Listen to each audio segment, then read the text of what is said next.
Hello, ladies and gentlemen. This is the Pullbag episode 500, and I wanted to come before the episode just to let you know that we recorded this back in September of 2022, way before all of the news of Kevin Conroy and Jason David Frank dying.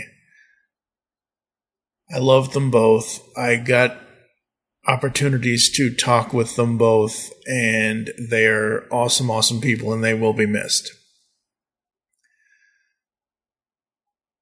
I still love using Kevin Conroy's promos that he sent us, so that's why I am coming to you beforehand to give you a little bit of a bumper here in the Pullbag's 500th episode. Now, on with the show. Hi, this is Kevin Conroy, and you're listening to the Geek Radio Network. You've just jumped inside the Pullbag. Join TFG1 Mike and the rest of the comic crew here at the GCRN as they make their great escape into comics. From DC, Marvel, and Image to IDW, Boom Studios, and Zenescope, we have everything right here. We cover things like Transformers, He-Man, superheroes, TMNT, and Radiant Black. Yeah, we have all that and so much more. It's all inside the Pullbag here on the Geekcast Radio Network. So, without further ado, it's time to talk about the comics we're reading right now, here inside the Pullbag. Hello, folks. My name is Michael Allen Blanchard. I have been a podcaster for nearly 14 years. As of this coming December 8th, 2022, I go by TFG and Mike on all my podcast endeavors and everywhere online and everything else. I mean, my Instagram is TFG and Mike Presents, but that's just because for some stupid reason, anyway. But somewhere around late 2006, early 2007 is when I first started listening to podcasts, and I had found earth-2.net. So that's earth-2.net. And on April 25th, 2007, World's Finest Podcast debuted. It has been 15 years this year since that podcast debuted. And it is when I first found it, I thought it was original. I thought it was Bruce Timm and his people doing, and I was like, oh no. It was much more than that. After listening to all of that, my 500th episode's guest and his friend, James Doe, go through just over their first year of this show on September 6th, 2008. 14 years ago this month, I sent him an email asking for podcasting advice. Of course, it was 3 months before I started my own show, thanks to another best friend that I owe everything to, Steve Megatron. But Michael David Sims of earth-2.net was the person who got me going on my podcasting journey. It has taken me somewhere between 14 to 16 years to get a chance to record with Mike, and now, after 9.5 years of the Pullbag, which started on March 6, 2013, and just before our 10-year anniversary next year in 2023, we have hit 500 episodes, something I never really planned for this podcast.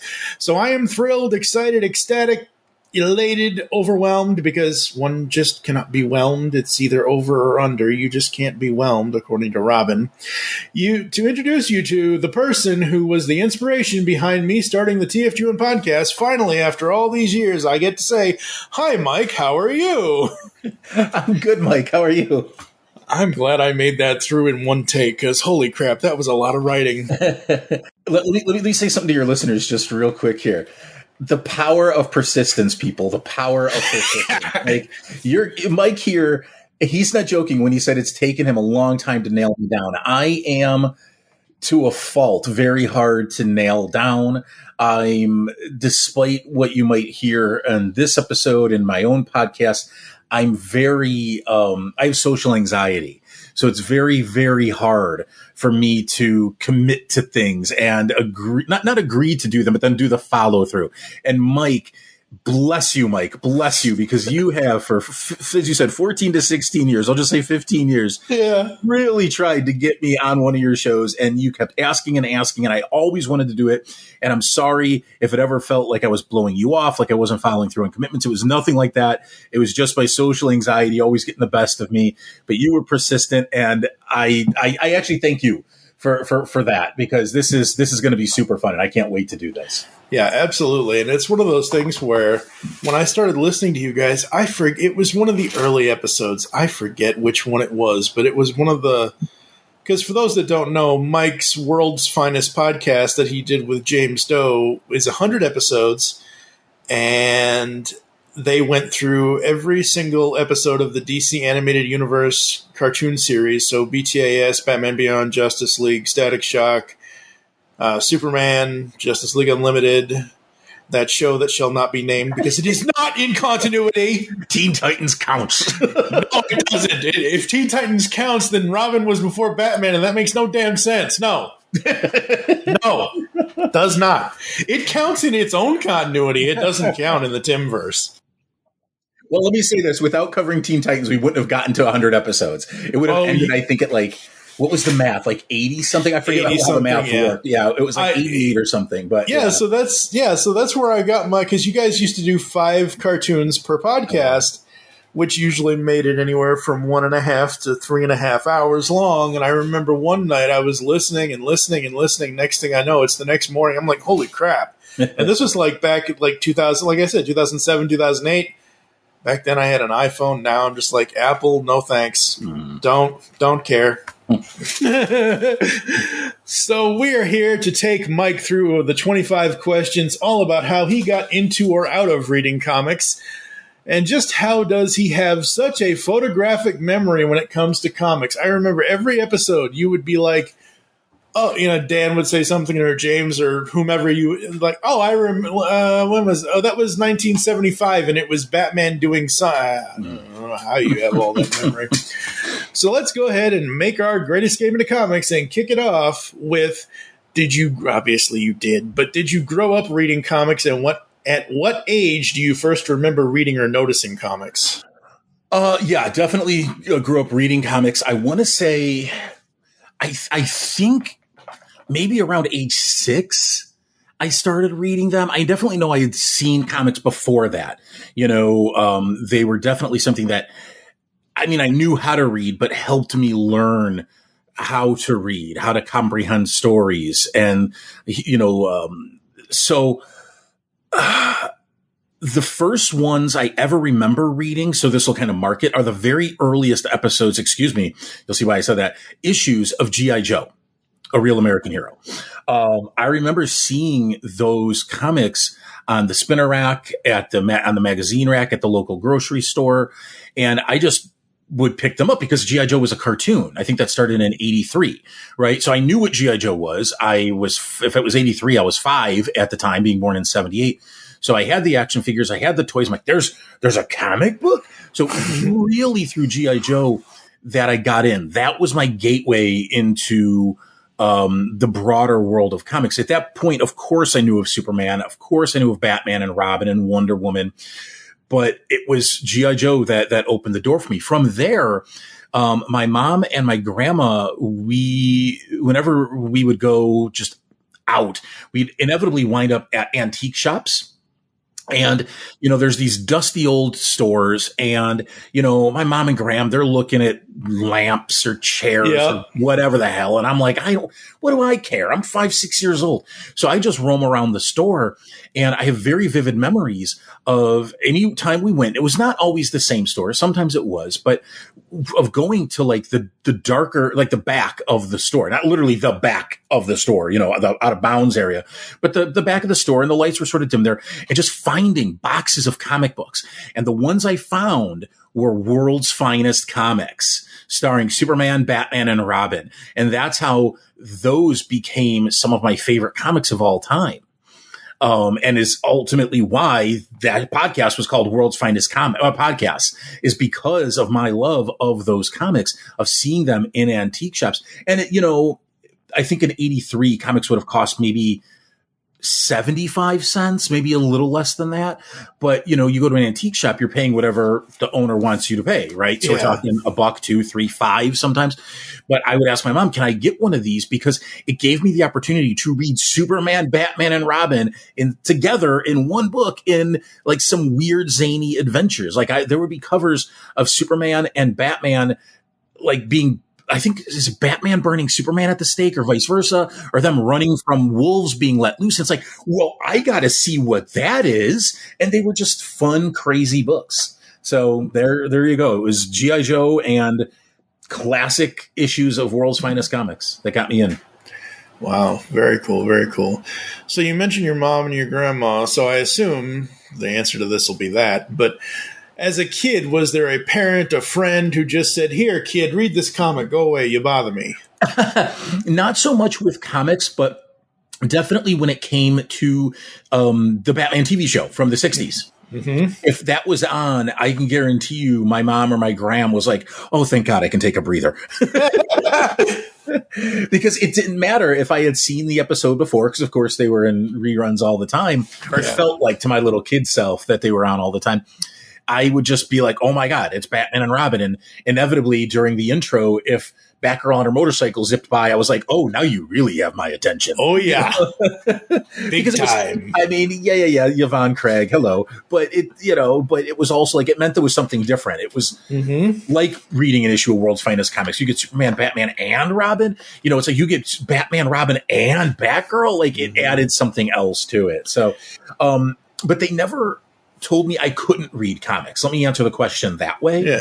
Okay. I don't remember any of them ever saying, at that age, here's a comic, go away. But definitely once I was into comics and started, I won't say so much collecting them at that age, but stockpiling them would probably be a better phrasing. They definitely, yeah, as kids, we were hoarders, people. Right. That's a great way to put it. They definitely would get me just random stuff. Like, here's the comic from Radio Shack that's promoting the Tandy, or something. I remember, I do know someone gave me like a random issue of a Captain Marvel comic, like the Marvel, version, not the Carol Danvers version that we have now, but just some random issue from like, I guess it would have been the 70s. I'm not entirely sure, but that's like, if it wasn't a promotional comic or that one comic, I really don't remember having parents or my grandparents give me them. I will say for one of my birthdays, maybe about my 11th or 12th. Yeah, that makes sense mathematically because it would have had to have been after 1990. And you'll see why in a second. My aunt, my mom's sister, gave me a Batman comic because the Batman movie would have just come out. It would have been like that summer. Yep. And what she did was she took white out to the comic on like Batman's word balloons and wrote some story about like, it was a fun birthday present about, like Mike having an adventure with Batman when he was a little kid or something. And then she taped money in the comic for me. But I was so incensed that she ruined a comic book with white out and tape to put money in there that like, I was grateful, I was like, thank you, Aunt. Thank you for this book. But like secretly inside, I was like, you ruined a comic book. Now I can't actually read the comic. Yeah. It's kind of like, oh, well, if you're going to return all of these, we're going to rip all the covers off and then give them to Walden Books or something. Right. Like, and I'm 2 years younger than you. And I remember comics. I wasn't a comic kid. I was a cartoon kid. Mm-hmm. I mean, comics were there, but they weren't like, I don't know. So for me, it's like, oh, Walden Books or, oh, this. I never knew you could call up whatever, like, Diamond or Decent, whatever. It's like, oh, I'd like these mailed to my house, please, or whatever. Mm-hmm. I didn't know about comic shops back then when I was a kid and stuff like that because, it was just one of those weird, crazy things. So when you were a kid, which characters were your favorites? Definitely any of the G.I. Joe characters. I definitely like, I know a lot of people will say that they were like a Storm Shadow or a Snake Eyes fan, but I was huge into Flint and Lady J and Quick Cat. Those were some of my favorite characters in the comics and in the cartoons. Beyond that, I've always been a Robin guy.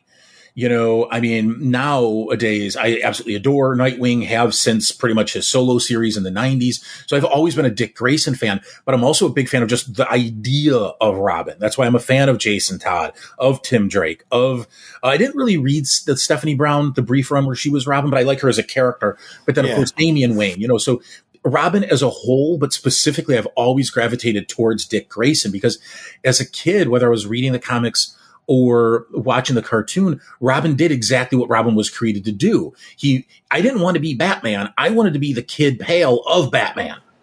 Well, and that's the thing. Like, Batman's the legend. Dick Grayson Robin / Nightwing is the relatable character. Yeah. Is the character that you can look at and be like, oh, sure, some people can't relate to his parents being murdered or anything like that, in the circus and all that. But like, with what Robin does, with what Dick Grayson has done over the years, it's like, whereas Bruce Wayne Batman, it's like, oh my God, he can do this, this, this, and this, and this, and it's not even like 5 seconds has gone by, that kind of thing. And it's the same thing with, Spider-Man. Spider-Man is the more, like, I don't think Marvel really has. They never really had like yes, their characters are legendary. I'm not going to not say that, but specifically comparing them to DC, Batman is a legend in that universe, whereas the Marvel characters, there's Iron Man, there's Spider-Man, there's Captain America, there's Hulk, Thor, whomever, but there is no overall, DC, the Holy Trinity with Superman, Batman, and Wonder Woman. Those are 3 legendary characters. They are their essentially core characters, but Marvel went out and did it and was like, oh, we don't want to have just one, we want to have multiple. And there have been multiple versions of all, like, it's not just Tony Stark, it's not just Peter Parker. Even with Batman, I mean, for a while, Grayson was Batman, and all that. So it's just, but you want a character that you can look at and see yourself in their shoes. And I don't know of anyone that has ever said to me, as I was reading whichever Batman you want to say, like, I saw myself in like, yes, maybe certain characteristics, but like, to my knowledge, at least in my friends group, no one's ever really said, oh, my parents died, I'm going to go out and avenge them and dress up as a bat. You know what I mean? Like, yeah. I don't know if I'm describing this correctly or not, but again, going back to repeating myself, because I repeat myself a lot, folks, legend status versus an everyday, every person character that you could actually feel like you could be them. I don't know. Yeah. All right, the age-old question, DC or Marvel? Well, it switches all the time and throughout the years. My website is called earth2.net. That's a pretty big marker that when I created the website, I was more of a DC person. Yep. Quite literally, when I was coming up with the site, I was sitting at my desk, sitting at my computer, going, what URL do I want to buy? What do I want to do? I looked over at my then collection of trade paperbacks and hardcovers, and right there was Grant Morrison's Earth 2, the graphic novel. And I was like, Earth 2. I like that. So, yeah, so as a kid, I would say up to about high school. Mm-hmm. I just, whatever. If it was at the grocery store or the drugstore on the spinner rack, it didn't matter to me, Marvel v. DC.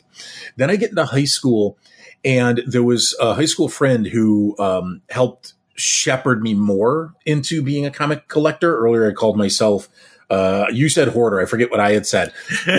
Stockpiling, I think is what it is. Stockpiling is what you said. Yeah. But when I really started becoming a reader, a collector, there was this friend that got me into it.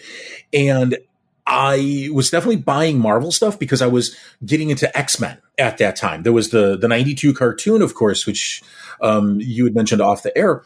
But I got into X-Men around the time of what was it called? The one where Wolverine loses his adamantium.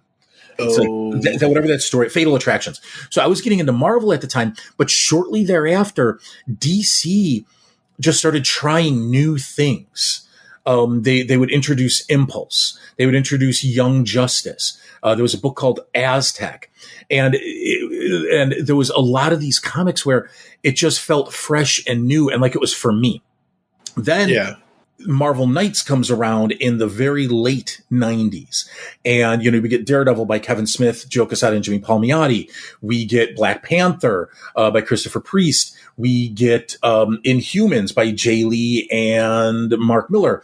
And those books very much sang to me. So I became a Marvel guy. Now, this is all between like 1993 and 1999, where I'm switching sides. Then the 2000s come along, and I would say up to maybe 2010-ish, I was definitely more in the Marvel camp, because I didn't necessarily like what DC was going in a very dark path with your identity crisis and all that. That just wasn't for me. The stories were good, don't get me wrong, but it wasn't quite what I wanted. And I sort of kind of fell out of comics at the time. And really up until the last couple of years, I wasn't reading. Most of the comics I was reading would have been for Earth2.net, the show, doing recordings with Dan. So then we were looking at traditionally older comics. But now, as of this moment, I'm very much back in the DC camp. Based on just what I'm reading, I'm enjoying their output a little more than I am Marvel's. So it very much flip-flops. And despite a certain perception of me from maybe like 10 years ago, where I was very much, it seemed like I was a Marvel guy, I think overall I am more of a DC person. Yeah.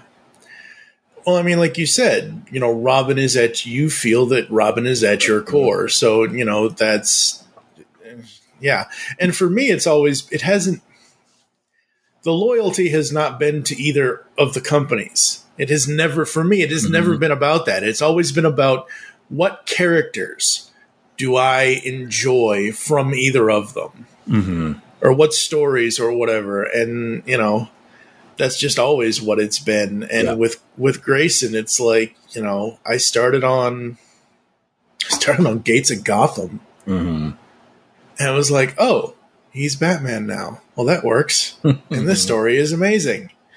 And I started on Batman. I actually read them. I had to read them backwards. But when the podcast started, we started on Batman 13 because New 52 Batman 13 because the Joker's face was on the. I'm like, oh, okay, all right. And then I had to go back to Court of Owls, and I went forward. And I don't know if I ever finished the Snyder run. Of course, then again, I jumped over to Gail Simone's Batgirl and Kyle Higgins' Nightwing. And since we're talking about DC versus Marvel and colors and everything else, in comics, Nightwing blue or Nightwing red, which color do you prefer? Blue. I get the appeal of red, but it ain't for me. I mean, Nightwing, even if you go with his original design by George Perez, he's, blue and yellow. And then you get the Chuck Dixon ongoing series, he's blue. And then all of a sudden, New 52, he's red. And I'm like, what the fuck is this? I'm like, it's so good. But I get the appeal of it, but no, it's blue. It's so blue. So what other publishers do you enjoy reading outside of DC and Marvel? There's not too many I'm reading right now, admittedly, but IDW always has my attention. I think it was early this year or somewhere in 2021, they published, the series ended is what I'm getting at, but there was a Star Trek Year 5 comic that they did that very much so. If you're a fan of the original Star Trek series, seasons 1, 2, and 3 are supposed to be years 1, 2, and 3 of the 5-year mission. So we never got to see years 4 and 5. So what they did, and I think IDW might have done it. Did they do a Year 4 comic? I actually don't know if they did, but they do this Year 5 comic that does a couple of things. It brings in the continuity of Star Trek, the animated series, which I think they're assuming was Year 4 of the adventure, because it brings in characters from that cartoon into what would ostensibly be the TV show, right? And then the series, I won't spoil how it ends, but it leads right up to where the characters are before Star Trek The Motion Picture, the first Star Trek movie. So it continues the television show into the cartoon and then right up to that first movie. And it was really good. If I recall correctly, each 2 issues would make up like one episode. I'll put in quotes there. Okay. So you would, and it was They were just very solid. On top of that, these are a couple years old now, but IDW and DC did 2 Star Trek Green Lantern crossovers. Oh, The yeah. first one called the Spectrum War, the second one called Stranger Worlds. They are so good. They're a spin-off of the J.J. Abrams movies. Yep. They're that continuity, but they're also a spin-off of the Blackest Night. Blackest Night, what's the one? The Green Lantern storyline where everybody comes back from the dead. That's Blackest Night, right? Blackest Night, Brightest Day? Yeah. It's a spin-off of that because basically what happens, this isn't a spoiler. The heroes of the DC universe lost. The DC universe is dead. And a few of the Green Lanterns got shunted over into the Star Trek universe through comic book means, and now they're teaming up with the Star Trek characters from the J.J. Abrams movies, those versions of them. And the way, and I will not spoil this, the way the sequel, Stranger Worlds, ends, it's like, please give me a part 3. Please give me a part 3. I don't think we'll get one. I'm going to assume sales weren't high enough to warrant that. But, oh my God, I want a part 3. On top of that, Boom and DC did Justice League and Power Rangers.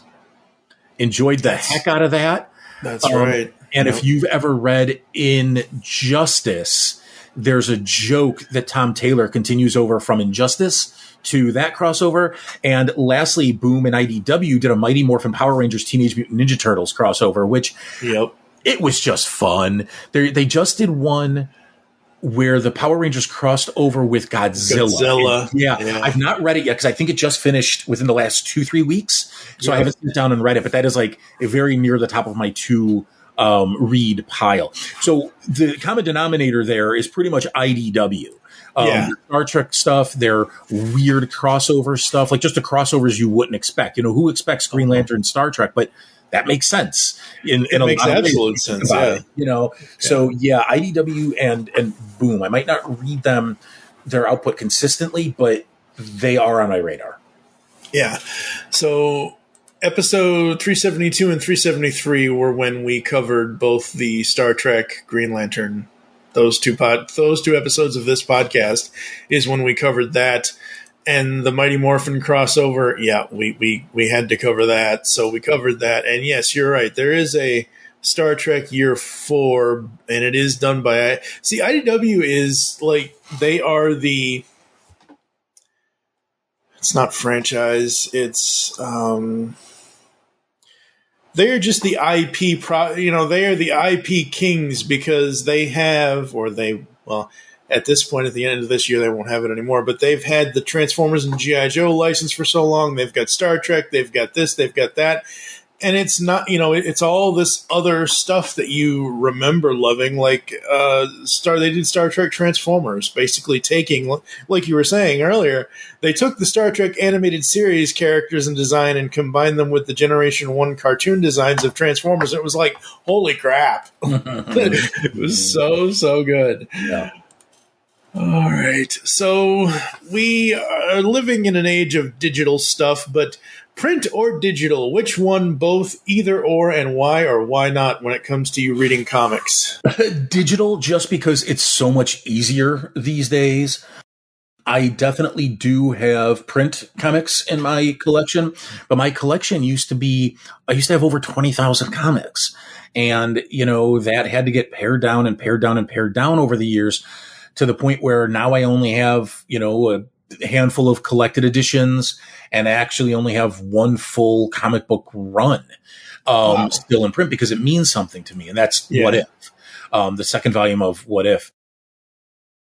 So with digital, though, it's like I can just grab my iPad and sit on the couch and read, and it's just more, or I can do it on my computer or whatever room I happen to be in. So, print is amazing. I love cracking open like an old trade paperback and just getting that comic smell, and that there's something very visceral about that. But just for where I am in my life right now, it's definitely digital just for the sake of convenience, honestly. Yeah. And I am not... Okay, yes, we can still... I wish it was on the Microsoft Store. It isn't. I've looked.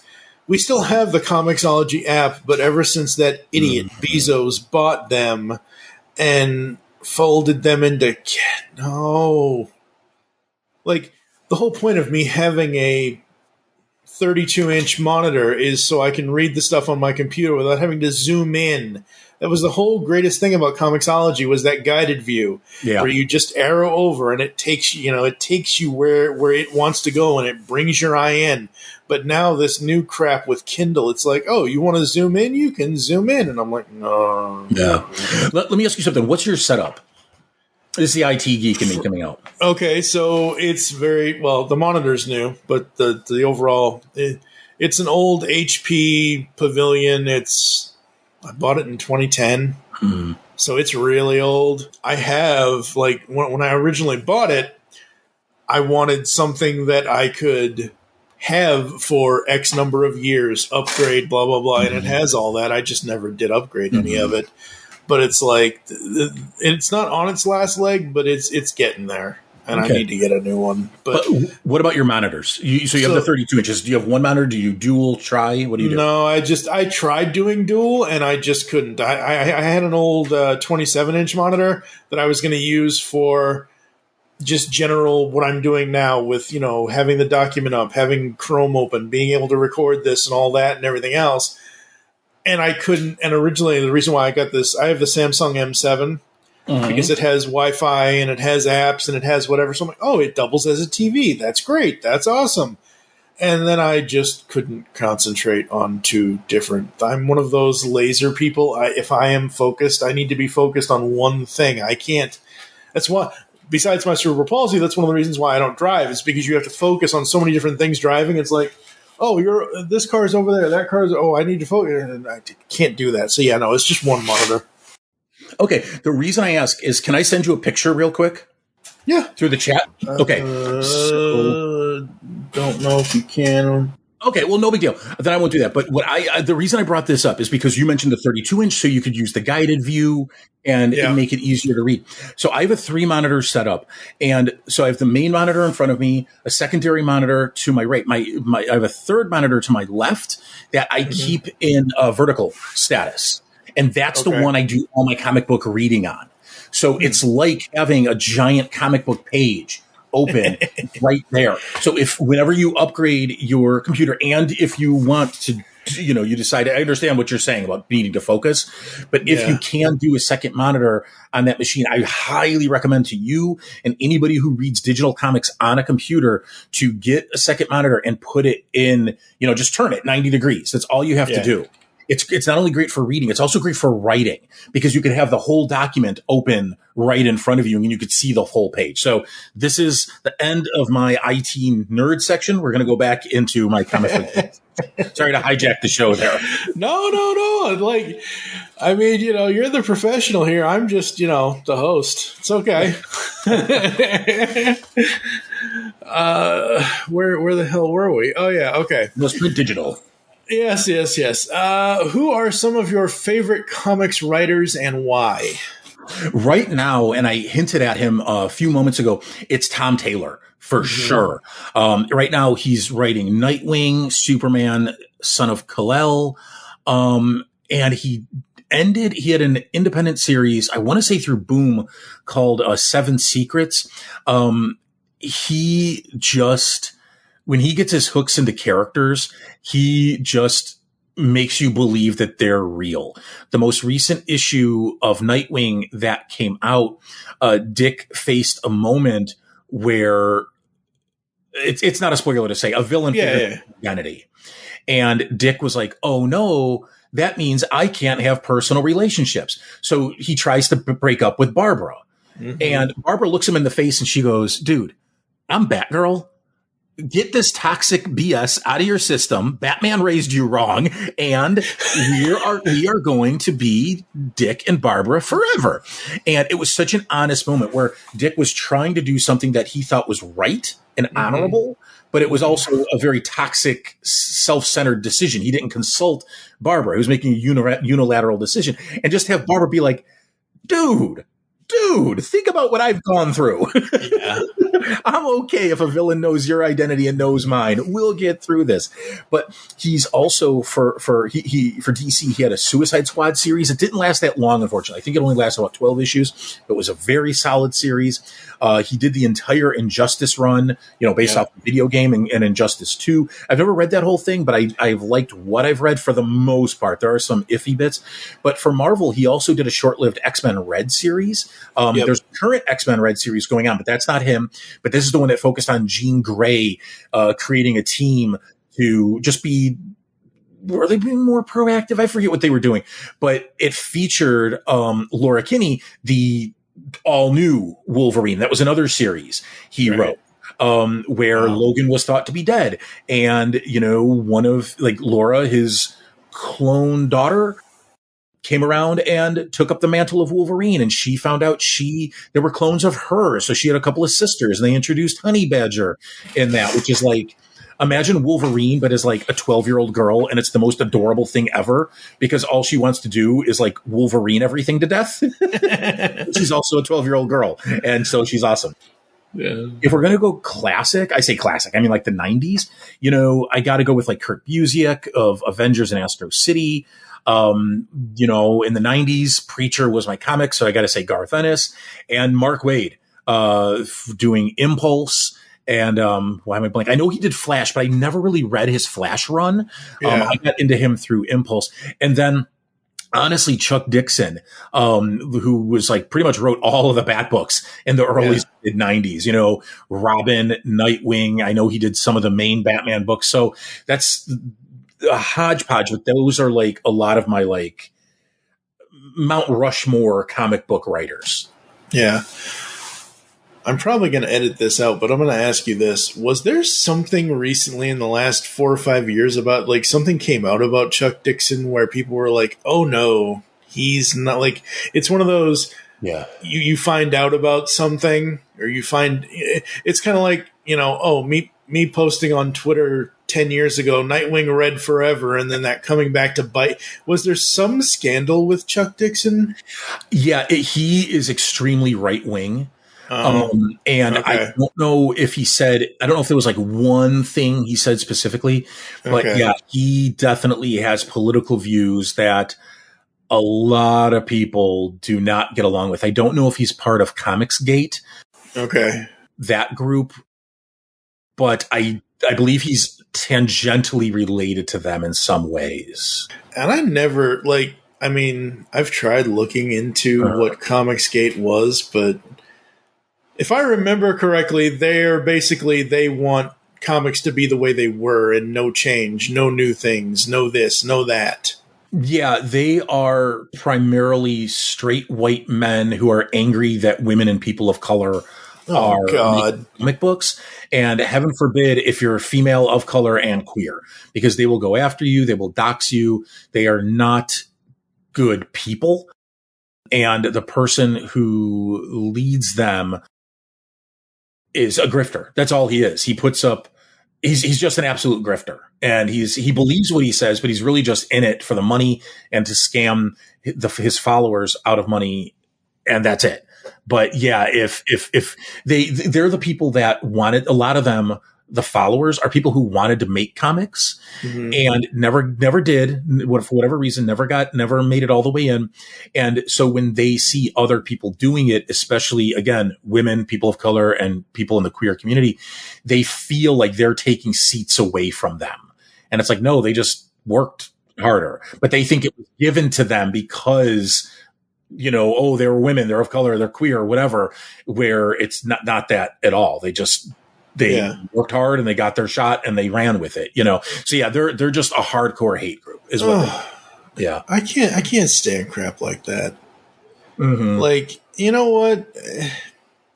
If somebody wants to write a story, and this is strange, but if somebody wants to write a story, and I know this has happened, where the Waynes don't die, whatever, and it's comics is big enough for everyone, whether you're a reader, whether you're a creator, whatever it is, there's something in comics for everyone. and you don't have to. Oh God, and that's one of the reasons. Because the reason why I'm asking you about the Chuck Dixon thing is because I have this plan for this podcast at some point, and this is crazy, and this is like Mike Sims crazy. 90 Nights of Nightwing. So 90 days, 90 nights, starting at the beginning and going up to whatever the current is. Mm-hmm. Yeah, I know. I'm crazy, folks. What does a story have to draw you in? It has to be the characters have to feel lived in. They have to feel real to me. Even if the plot is a little iffy, and maybe not entirely to my liking, if the characters grab me, I'll stick with the comic. And that's really the long and the short of it. I want to believe in the characters you're asking me to follow for however many pages, you're going to dedicate the story to. That was a very clunky sentence. Ultimately, it has to be the characters. I will stick with dodgy stories. I absolutely will. If oh my gosh, the way this character is being written, I absolutely understand that. If the characters are just very surface level, I'll probably stay with the comic, but I won't love it. I'll just sort of be like, whatever. That was a comic I read, but I maybe won't remember it. Let me put it that way. But you remember everything. You pull the strangest thing. It's like you're just grabbing them out of thin air. Yeah, sometimes I can do that. It's unfortunately those memories are definitely fading now.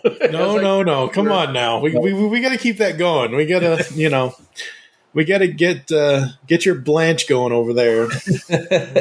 But yeah, it's straight up. It's characters. And I don't even have to know who the characters are. I mentioned Tom Taylor's 7 Secrets before. Mm-hmm. That was a brand new independent book. No, it wasn't a Batman comic or a Spider-Man comic. I had no idea who anybody was, but I bought into the character, so I stuck with the book to the end. Yeah. So if someone says, "Hey, there's this really great Iron Man comic story you have to read," I'll pick it up, and if Tony or Pepper or whoever is believable to me, I might not stay with the series beyond that story, but I'll go, "Oh, that was a really good run. Thank you for recommending it," because whatever Tony did, I was into, Yeah, absolutely. So on the flip side of that, what defines a good story to you? What keeps you there in that moment and following that comic, that character, or that creator? Assuming the characters have hooked me relatively quickly, it then is incumbent on the story to hook me. I want to believe that the events that are transpiring, even if they're crazy superhero events, right? Galactus is coming out of nowhere to eat the planet. I'll buy into that because I've been reading comics since I was a kid. That's absolutely no problem with me. But, I have to believe that it fits the world. Yeah. And I have to believe that the characters are reacting to that situation as they would. If all of a sudden Galactus shows up and Ben Grimm just decides, "Hey, I'm just going to sit here and do nothing and just eat this sandwich as he eats the planet," well, that's not believable to me. Ben Grimm's going to go up and punch Galactus in the toe because that's what he does. So it's a combination at that point of the characters and then the story that have to come together to keep me moving throughout that story and hopefully beyond it, if it's not a limited series or a miniseries, to continue with the book after that particular story is done. Sometimes I will follow creators. I don't do that so much nowadays, but definitely when Brian Michael Bendis was the guy in comics, right? If he was on a book, I would follow him over. He was the hook. Yeah. So I'd follow him wherever he went, but I don't Tom Taylor, if he's writing it, I will read it. Yeah. I don't so much follow creators anymore, but for a long time, that was another way to really hook me with a comic. If, the writer, the artist, or anybody on the creative team was someone that I had enjoyed before, boom, you got me. Yeah. Yeah. That's the same thing with me with Dick Grayson and Nightwing, because a few times Kyle Higgins had Lauren Lester do Nightwing lines, like Nightwing lines of stuff that Kyle wrote and things like that. And it's like, oh my God, it's like the DCAU, but in comic form. And that series, man, I'm sorry. I don't want anyone to lose their job or not be at what, I know things transition, but I'm so thankful that Dan DiDildo is no longer at DC. I hate that guy only for the fact that he killed Nightwing. Yeah. Don't do that. Mm-hmm. Don't do it. Right. Yeah. Sorry. No worries. I'm twitching over here. What are some of your favorite comics artists? Who are? Currently, we're going to continue this Nightwing trend with me. It's the one of the artists on Nightwing, Bruno Redondo, I believe is how he says his name. If you get a chance, this is for you, Mike. This is for all your listeners. Pick up number 87. This is the 2016 series, the one that's going on right now. I think it's at about issue 96-ish. I think that's the most recent one. Yeah. But that issue, number 87, it's just one long splash page. If you were to take screen caps of every single page, or heaven forbid, rip the pages out of the book and put them side by side, it's one nonstop action sequence from the first panel / page to the last panel / page. It is amazing how they're able to just keep the story flowing from start to finish, and how you're able to just follow Dick across the pages as he's doing whatever he's doing. And it reads really quick because it is just 20-something splash pages. I'll admit that. But I enjoy looking at the little background characters. And, I like to create stories in my own head. So I'm looking at them going, oh, what's that hot dog vendor doing? I bet he has an interesting life. And then I just think about him for 5 minutes, right? So Bruno Redondo is a big one for me right now. But if we're going to go, and earlier I used the phrase classic, and then I corrected myself and said 90s. But I'll say that again. Definitely, I'm a huge fan of Rick Leonardi. If you're a 90s kid, Spider-Man 2099, is like the book that for me made me a fan of him, but also a big fan. I've got a lot of time for Ron Lim. I pretty much discovered him on issues of What If, but I was just looking this up the other day. It turns out he only did a few issues of What If, but for me, that was like, he was like drawing every issue, but that's clearly not the case. But I know with Ron Mars, he did had a pretty decent run on Silver Surfer in the 90s. I've never read it, but if it's one I am going to get into just for the art. And then, of course, also George Perez. His run, I know he said multiple, but his run on the Avengers, but again, the Heroes Return run, which is when I got into the Avengers, is just epic. It's just like, what do you say about a man who, he just passed, but when he was alive was a living legend? Like, what do you say about that? If you're a fan of Nightwing, it's because he helped co-create that character. Dick Grayson existed before, but, he co-created him and turned him into Nightwing. And, if you're a fan of the Teen Titans cartoons, no matter if it's the one that is in continuity or Teen Titans Go or so on and so forth, it's because he helped co-create that, not the Teen Titans as a whole, but again, modernized it in the 80s. If you're a fan of Wonder Woman, it's very much because he laid some groundwork in the 80s that's still being used today. The dude was just an absolute legend. And you're like, hey, George, I want a page with, let's say like 5-10 superheroes on it. Can you do that? And he's like, yeah. Here you go. Turns in a page with 180 superheroes on it just because, Yeah. Yeah, no, absolutely. And I'm looking at, and this is so awesome. As of this recording, the Nightwing number 96 issue, cover A by Bruno, it's a Brady Bunch. Yeah. I was like, oh, so they've done two things, and I don't know because I haven't read this whole series yet. I need to get into it, but so far as I've noticed, following this series, just the news of it, they've done the Brady Bunch one for 96, and it was either 79 or 80 where they did the 66, where you had all the Robins. You had all of Dick Grayson from his first costume to Robin to this even Red Nightwing is in there. And it's like, oh God, that's such a cool cover. Yeah. They're having a lot of fun with their covers. There's one that's coming up where they're introducing like a Batmite type character. Is it going to call I forget what they're calling him, but they're taking a previous cover and just updating it with the Batmite type character. And that looks kind of fun, just cover wise. Because it's like, if I had the other one, I see what they did with this one, you know? Yeah, exactly. Mm-hmm.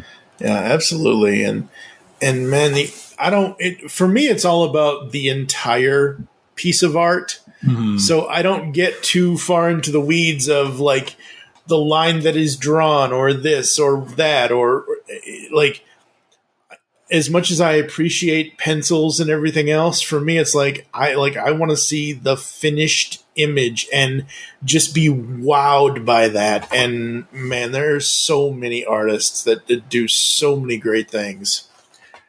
Do you have a favorite non-superhero title?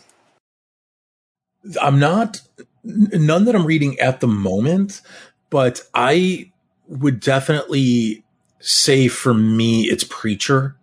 I know there are some parts that are problematic. They were problematic at the time. Yeah. But you know, that comic meant a lot to me when it was coming out. It just hit. It resonated with me in a way that other non-superhero books they weren't landing, you know.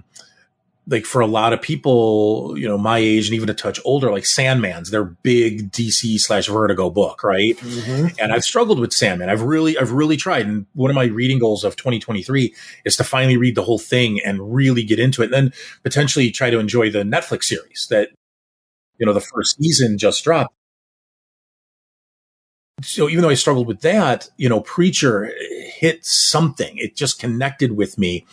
And so, like I said, if you've never read Preacher and you're going to go pick it up now on this guy's recommendation, do it. But definitely know there's some stuff. It was the 90s and early 2000s. Yeah. And, you know, the characters themselves would apologize for some of the stuff they do and say. But again, it's one of those things where it was made at that time, and I do not ascribe or subscribe or however you want to say it. I do not believe in the whole thing of, does it hold up today? Mm-hmm. No, it's not it's not meant to. It was written, you know, in the time that it was written, whether it was the 60s, 70s, 80s, 90s, whatever.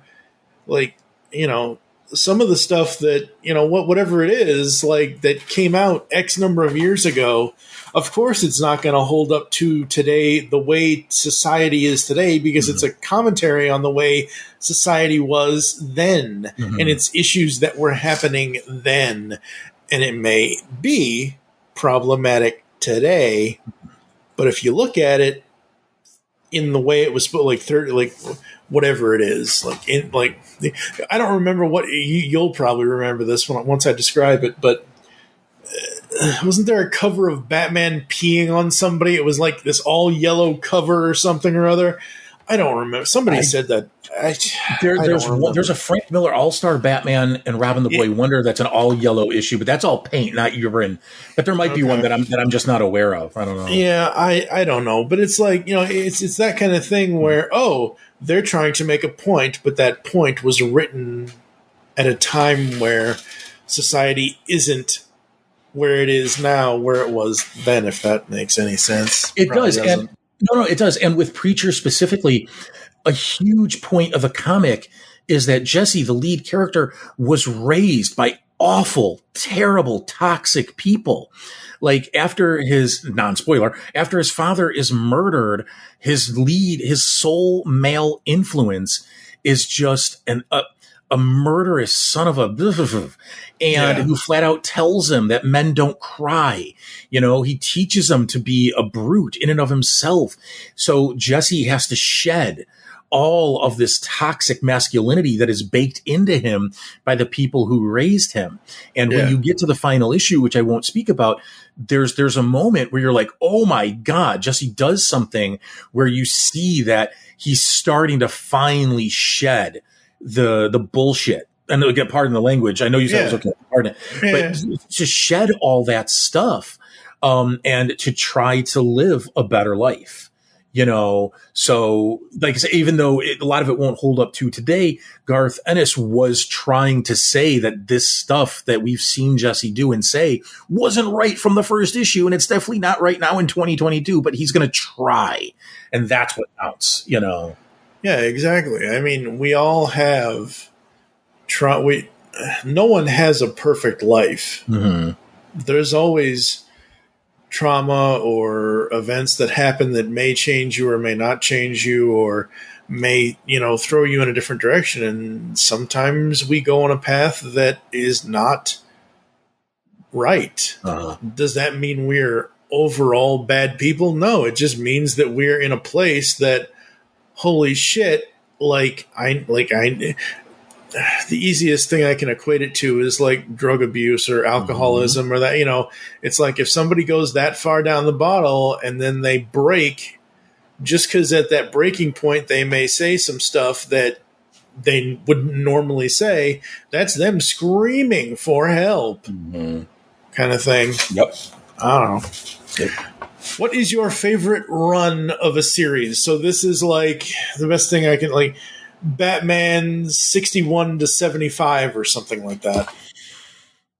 I can't give specific numbers, but I'll give it. You don't have to. Yeah, mark it out. But yeah, it's gonna be Batman when Greg Rucka and Ed Brubaker were. And when I say Batman, I'm also including Detective Comics in that.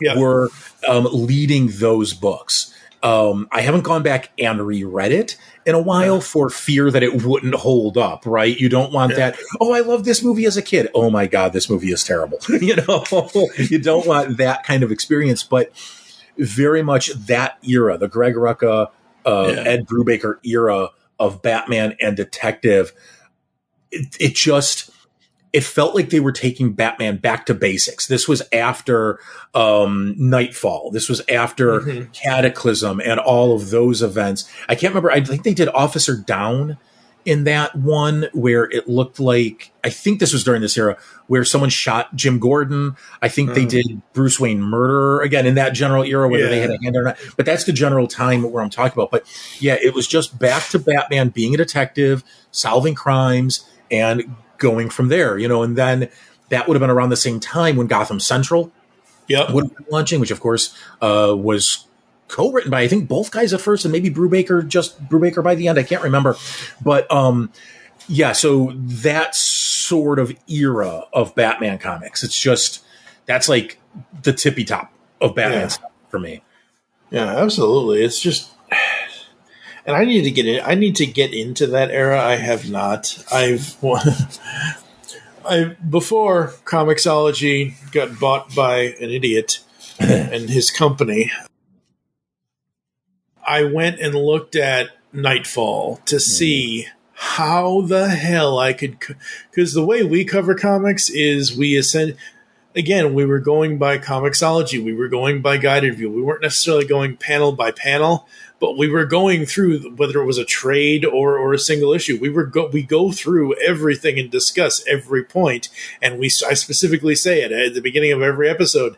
This will include spoilers, so if you haven't read it yet, stop here, kind of thing. And Nightfall is too big. It's massive. The same thing with, Gotham Central might be easier to cover because it's 4 or 5 overall trades or whatever. I don't know. But I've always wanted to cover those, and I just never have. One of these days, I guess. So heaven forbid anything happens, but the apartment, the house, whatever, all the people, all the pets, everything is safe. What is one comic you can read over and over again, single issue or trade?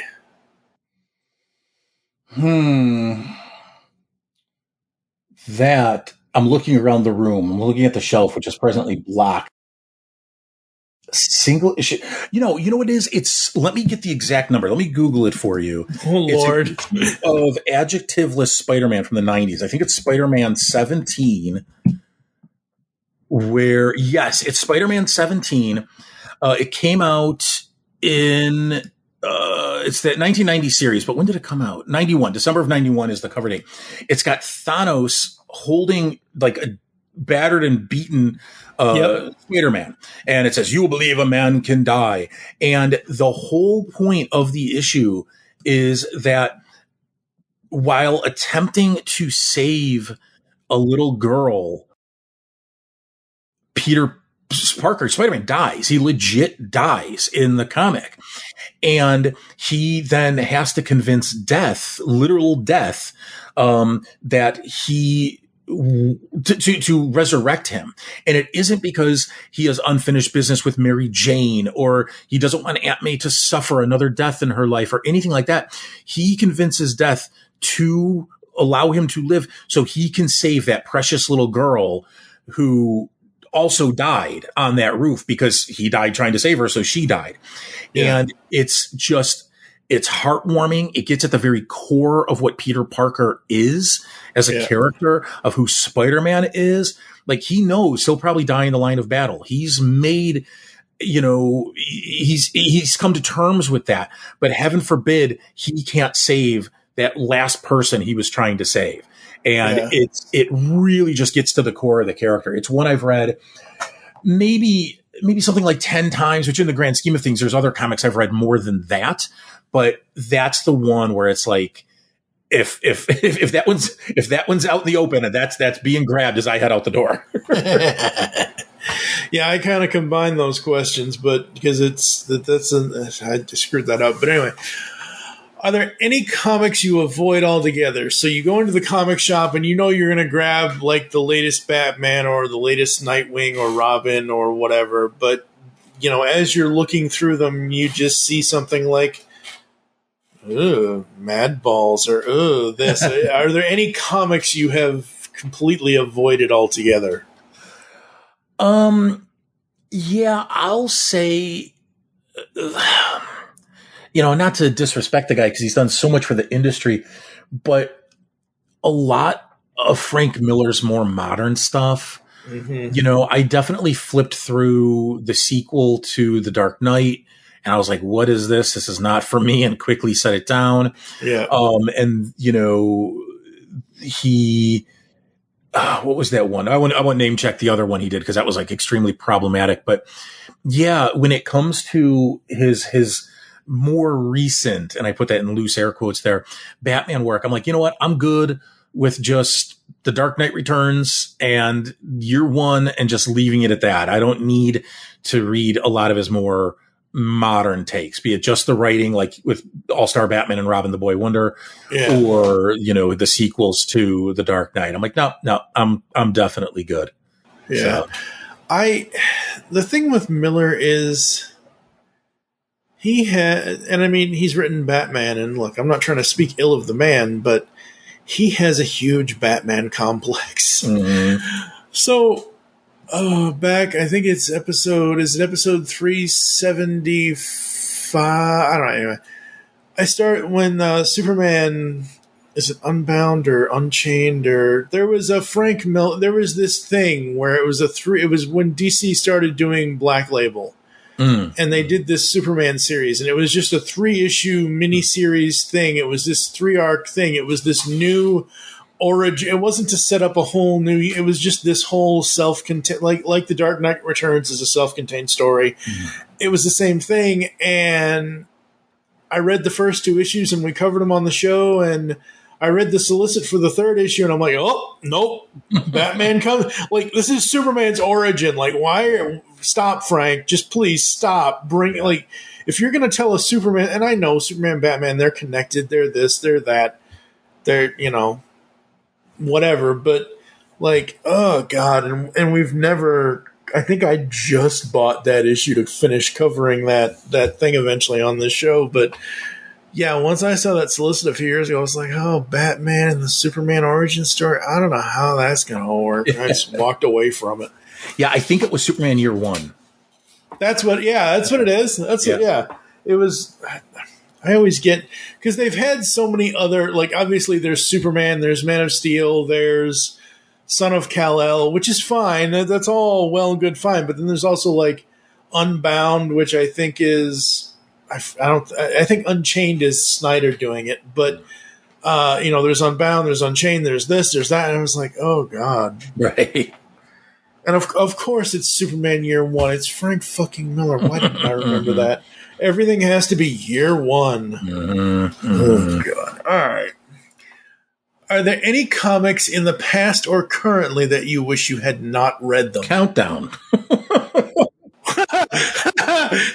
That's your antithesis, huh? I mean, Des and I were doing that, and we got to the midway point, and we were set to do whatever the next batch of issues were, and we just, like, had we been in the same room, we just would have looked at each other, and it just would have been unspoken. It just would have been like, no, we're not doing this. But we sit down to record, and we had a long talk. We're like, what are we doing? This is not good. It's not enjoyable. We're spending 3 to 4 hours an episode digging into this book that was just objectively terrible. And I don't like saying a comic or any media is objectively bad because people can like what they like. But dear God, that was terrible. And I mean, years later, we did wind up finishing that run just more as like it was like the lead up to episode 1000 of Earth 2.net, the show. And it's like, let's just do it. Let's get this unfinished business out of the way, Additionally, I would say the DC crossover, I think it was 3 issues, but they were like oversized issues called Invasion. Yep. Dan and I, we were like, hey, we have a spreadsheet where it's like, oh yeah, here's like all the events that like comic book events that we would like to read and talk about on the air at some point. And Invasion was on there, and I don't remember which one of us put it on there and chose it. Doesn't matter. But we were reading it, and I remember I'm like, man, these issues are taken, like they were a slog to get through, and they just were, again, objectively terrible. And I remember I'm like, I'm feeling distracted at home. So I grabbed my iPad. I went over to the coffee shop around the corner. I'm like, let me just sit here and read these comics. And I cannot get through. I got through the first issue. I don't even remember if I got through the second of 3. And I emailed Dan, and I'm like, Dan, I can't do this. I'm like, I cannot do this. These are horrible. And he was like, oh, thank God. I didn't want to be the one to say it.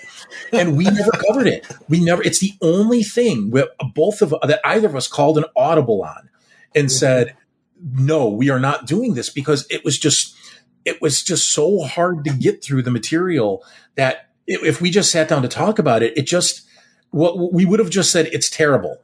It's over. Roll credits. And that's it. Yeah. So I hate to choose 2 DC books, but really those are the 2. Hey, I mean, it is what it is. I mean, that there's just something about those that, like you said, objectively terrible. And I've never read either one of them, so I'm not going to even say anything. But it's like, that's your breaking, just like Superman, just like, and for me, like I already said, it was just the solicit. I didn't even read issue 3 of the Superman year. Like, as soon as I saw Batman's name on the Frank Miller Superman, I'm like, but you're writing a Superman. Miller. How large or small is your physical comic book collection? Now it's pretty small. Like I said earlier, it at one point was over 20,000 issues. But now the physical collection is the complete second volume of What If, which I think is like 120 issues. I don't think my brain is saying 140, but I don't think it got that high. And then looking over at my shelf, I maybe have 30 to 40 trade paperbacks and hardcovers.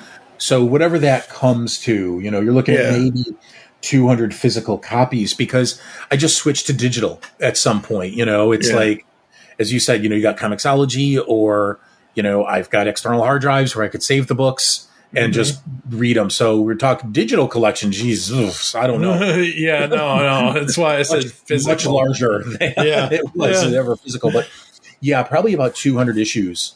When I say issues, of course, that means collected editions. Right now, because I just don't have the room for long boxes or even short boxes anymore. In fact, my old drawer boxes are now used. They don't store comics anymore. They just store random stuff for the house. Yep.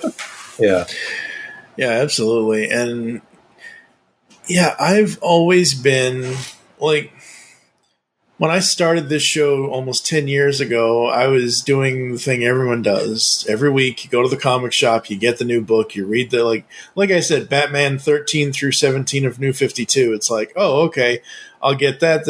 And then I found trades, and I'm just like, and this is so funny because I apologize. I've over the years I've ended up stealing a few of your ideas, but it's only imitation is the greatest form of flattery, right? Mm-hmm. Like I've always rather waited for the trade because I want the full. I get the cliffhanger-iness, but I don't want to wait a month. I want to just turn the page. Right. Yeah. I mean, that's how I consume TV. I wait for the whole series to be over, and then I don't dedicate too much time to TV anymore, but that's how I did it for a long time. It's like I wait for the whole series to be over, and then I get it all, and then I'm good because I don't want the summer breaks. I don't want the mid-season breaks. I don't want none of that. I want it now. Yeah, and I do not like any of the models that insert streaming service here. The only one that doesn't, to my knowledge, that doesn't do this is Netflix, but like Disney Plus specifically, you're going to have 6 weeks of insert this Star Wars or this Marvel series here. No, I don't want 6 weeks of it. I want 6 days of it. Like I'll watch an episode a day. Like give me all of it in. It's just crazy. But yeah, I will wait. I will, like She-Hulk. I saw the first episode. Okay, cool. But I'm not. I don't do appointment. I do it on my own schedule. Right. Yeah. What was the most money you spent on a comic or a comic item? Comic item could be like a lantern from Green Lantern, like a physical lantern, or a prop or a statue or that kind of stuff. On a single issue of a comic, maybe something around like $25. I haven't gone that back when I was collecting single issues, I just wouldn't I just wouldn't spend much more than that. But like, even though I wasn't reading the Claremont X-Men at the time, this is long after Claremont's X-Men had ended, but I would get like the first X-Men comic that Jim Lee drew the cover of. So I would drop like $25 on that just to say I had it in my collection, right? When it comes to like a trade paperback or something, easily over $100 on like an absolute edition. Yeah. I'm trying to think. There was like a Wolverine Adamantium collection, I believe they called it. I think it retailed for like $200, but through DCBS, I pre-ordered it and got it for 50% off. So I got it for $100, and then I flipped it. I bought it to flip it. So I flipped it for like $250. So I made $150 on it. Yeah. On top of that, there was a period where I was collecting comic book art. I didn't have a lot, but like my holy grail at the time was the cover to Cable #5. This is the 1990s series. I remember when that comic came out, and I was buying it month to month at the time, so I picked it up off the shelf.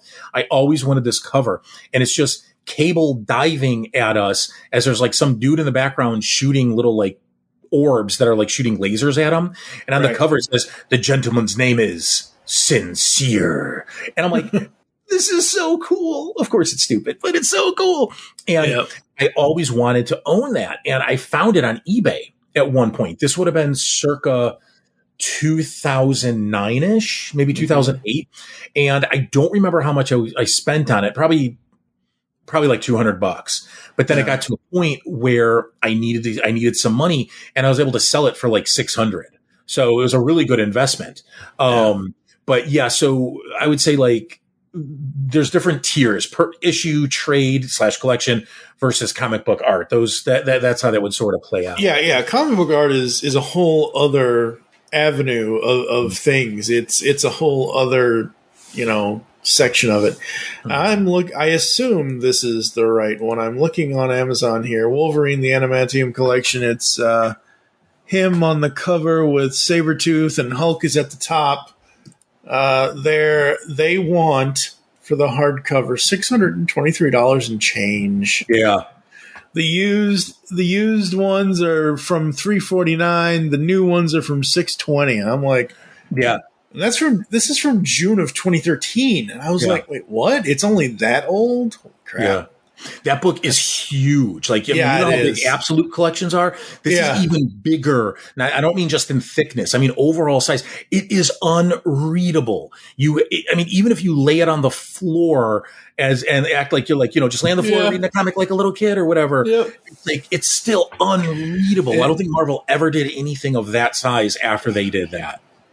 Well, thank God for that, because, I mean, for me, when we did back in it was 2013, 2014, we did a Punisher month.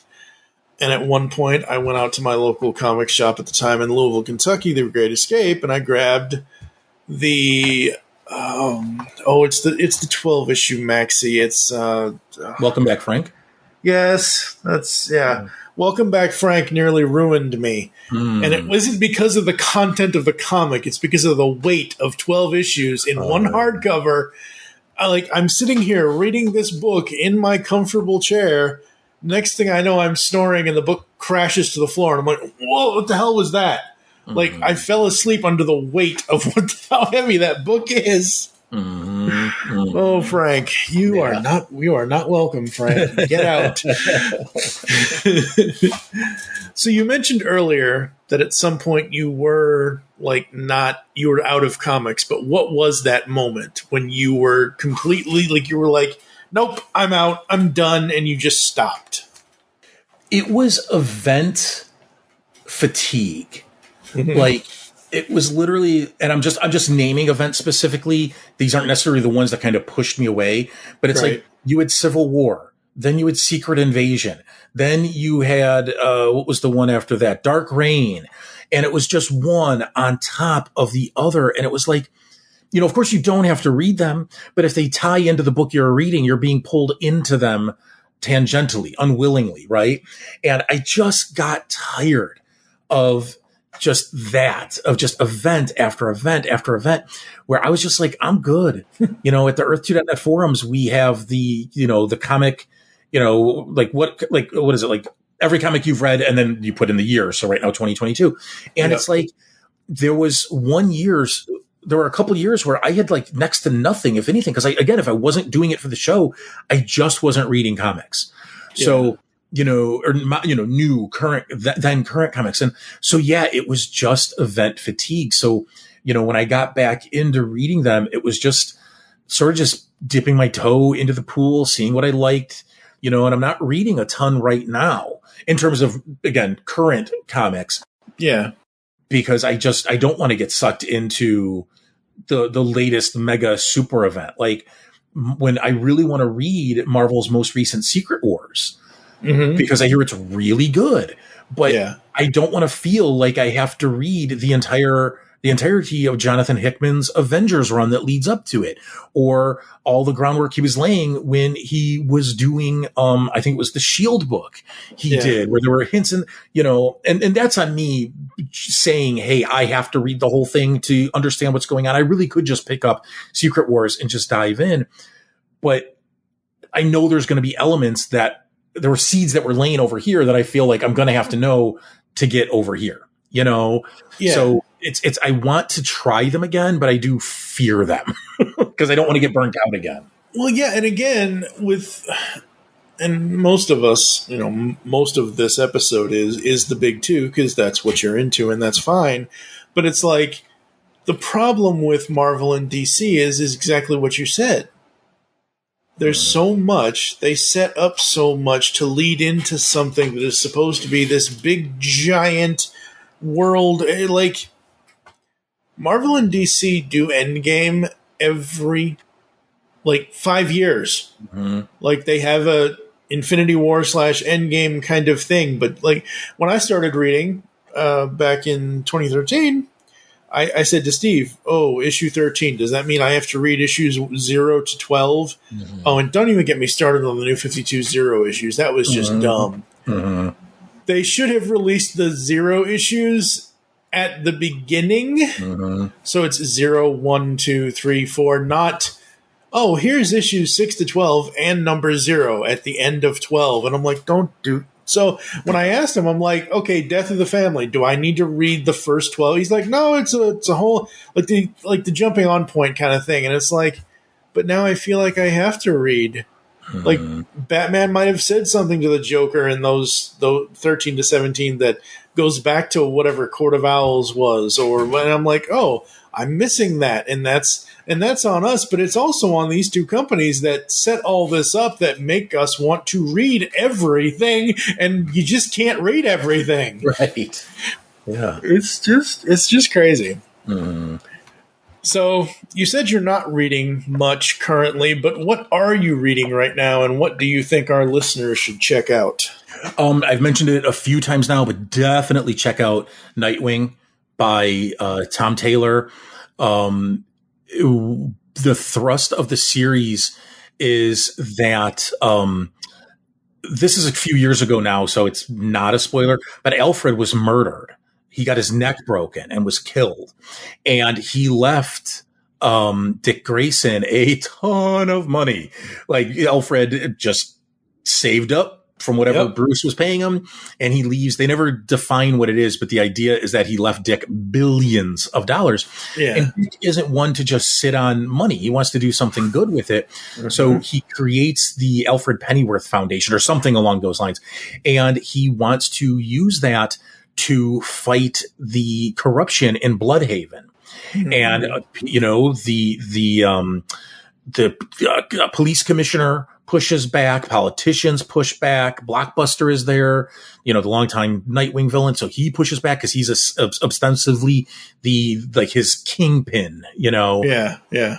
And it's Dick just trying to, as Nightwing and as Dick Grayson, make Bloodhaven safer for all the citizens, especially, the youth who are living on the streets. Because if not for Bruce Wayne, when Dick's parents died, what would have happened to him? He might have wound up living on the street and become more of a Jason Todd type person, or he might have stayed with the circus, but how would his life have turned out that way? So he's definitely trying to help the kids who are living rough out there on top of everybody else. So that run, again, Tom Taylor, Superman, Son of Kal-El, is like, it's about, like this 16-year-old young man figuring out who he is.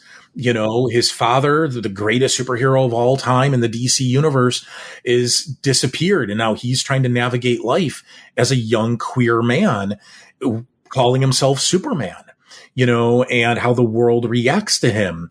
And I said it earlier, it's all about the characters and, are they believable? Are they honest? And I think they are, so those are the two I recommend to anybody and everybody who will listen. Yeah, absolutely. That's awesome. Heroes, heroines, anti-heroes and heroines, or villains. What archetypes are your go-to reads? Villains who are trying to reform. That is a huge, you put any story that has a villain who's trying to reform, and I'm not sure if that makes him an anti-villain or an anti-hero. I don't know what category that would slot that type of character into, but any character who is in the middle of a redemption arc, I am all in. A few years ago, I think it was written by Colin Bunn. There was the Magneto ongoing. I don't remember how long it lasted, maybe 20 something issues, and his powers were diminished. And despite that, though, he was Incredible Hulk TV show style, just roaming the land, trying to do right things. But he's Magneto. He doesn't always choose the gentlest of ways to do them. But it's really about this man just trying to come to terms with his very bloody past and the damage he's done to the reputation of mutant kind just by being him. And it's him just trying to be better. But again, he's on radars. He's on watch lists. He does very bad things while trying to do good things. So that's just one example. But yeah, for me, it's any character that is trying to be better than they were the day before. And so, yeah, I think anti-villain would technically be the name for that, but sometimes they start to cross over into anti-hero. One of my big ones in the 90s was when I got into X-Men.